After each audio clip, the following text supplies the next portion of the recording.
नमस्कार, बहुत स्वागत है आपका। सिटी सेंटर देख रहे हैं आप और आपके साथ मैं हूं आसिफ शेख। बुलेटिन की शुरुआत इस वक्त एक बड़ी खबर के साथ कर रहे हैं। बड़ी खबर जबलपुर से आ रही है, जहां जहरीले कचरे के निपटारे पर हाईकोर्ट में सुनवाई हुई। हाईकोर्ट ने कचरे के निपटारे की प्रक्रिया पर सवाल उठाए हैं। एक्सपर्ट कमेटी के और समय मांगने पर फटकार लगाई।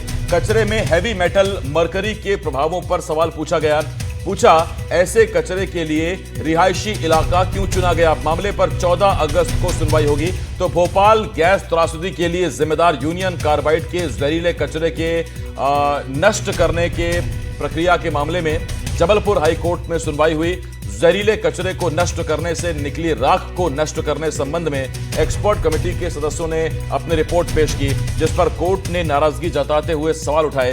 हाईकोर्ट ने सुनवाई के दौरान यूनियन कार्बाइड के जहरीले कचरे की राख में हैवी मेटल और मरकरी के संबंध में सवाल पूछे। एक्सपर्ट कमेटी से संतोषजनक जवाब न मिलने और समय मांगने पर कोर्ट ने तीखी प्रतिक्रिया दर्ज करते हुए अगली सुनवाई 14 अगस्त रखी है। मध्य प्रदेश उच्च न्यायालय में एक जनहित याचिका दायर की गई है जो यूनियन कार्बाइड के जलाए गए कचरे की राख के निस्तारण की है। बताया गया है कि इसमें सिलिकॉन और अन्य ऐसे तत्व हैं जो वहाँ यदि राख को गड़ा दिया जाएगा तो वहाँ पर रहने वाले हजारों नागरिकों के स्वास्थ्य के लिए खतरा होगा और भूमिगत जल और भूमि का नुकसान होगा। कोर्ट ने विशेषज्ञों को बुलाया था, लेकिन आज उस समय एक स्थिति उत्पन्न हो गई जब कोर्ट के द्वारा पूछे गए सवालों का जवाब विशेषज्ञ नहीं दे पाए। उप महाधिवक्ता ने कहा कि अगली पेशी में हम इन्हें तैयार करके लाएंगे। तब कोर्ट ने नाराजी व्यक्त करते हुए कहा कि विशेषज्ञ ये हैं कि आप हैं, आप इन्हें कैसे तैयार कर सकते हैं। बहरहाल कोर्ट ने 14 अगस्त तक सुनवाई को टाल दिया है। अगली सुनवाई 14 अगस्त को होगी, जब विशेषज्ञ कमेटी को बताना होगा कि आखिर कचरे का निस्तारण कैसे किया जाएगा, कहाँ किया जाएगा, ताकि जनहित में कोई भी परेशानी ना हो सके। वीरेंद्र शर्मा के साथ संजीव चौधरी, एनडीटीवी के लिए। संजीव चौधरी मेरे सहयोगी, वरिष्ठ सहयोगी इस वक्त हमारे साथ इस बड़ी खबर पर जुड़ रहे हैं। संजीव जी, सबसे पहला सवाल यह है कि ये कैसी तैयारियां थी जहरीले कचरे को नष्ट करके जो अपशिष्ट बचेगा या जो अवशेष बचेंगे वो भी जहरीला होगा, उसको कहां डंप किया जाएगा, ये कैसी तैयारियां थी? इतना लंबा वक्त लिया गया, अब भी कोर्ट में नहीं बता पाए विशेषज्ञ? देखिए, बिल्कुल आपका सही प्रश्न है कि ये कैसी तैयारियां थी। तैयारियां सरकार ने कचरे को नष्ट करने की थी। नष्ट करने के बाद जो अवशिष्ट बचेगा उसके लिए कोई तैयारियां नहीं है।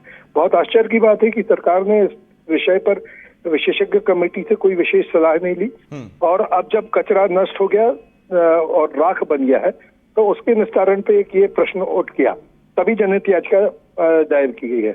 और जब विशेषज्ञों से ये बात की गई कि इसका निस्तारण कैसे होगा, जो इसमें जो कण हैं वो जमीन के अंदर जाएंगे, भूमिगत जल को भी नष्ट करेंगे और भूमि को भी खराब करेंगे, इन लोगों के जीवन पर एक प्रश्न चिन्ह पड़ेगा। और जब कोर्ट ने स्वयं कुछ प्रश्न पूछे तो विशेषज्ञ उसका जवाब नहीं दे पाए। उन्होंने कहा कि इसके लिए हम तैयारी करेंगे, और महाधिवक्ता ने भी ये कह दिया कि अब हम इनकी तैयारी करवा के लाएंगे। ये प्रश्न जो था वो बड़ा आश्चर्यजनक था। कोर्ट ने कहा कि आप कैसे तैयारी कराएंगे, आप विधि विशेषज्ञ हैं और ये विशेषज्ञ हैं। तब मामला कोर्ट ने कहा कि अब अगले 14 अगस्त को इस पर सुनवाई की जाएगी, जब सभी पक्ष अपनी पूरी तैयारी करके और वैज्ञानिक रिपोर्ट लेकर आएंगे। जी संजीव जी, एक चीज और बताइए, ये जो पीथमपुर में इसका पूरा सेंटर था उसे नष्ट किया जा रहा था, एक तो वैसे इंडस्ट्रियल इलाका है, इतना वेस्ट निकलता है, लोगों की वैसी वहां दिक्कतें हैं, ऊपर से ये कचरा, तो उनके लिए दोहरी चुनौती है, दोहरी परेशानी है।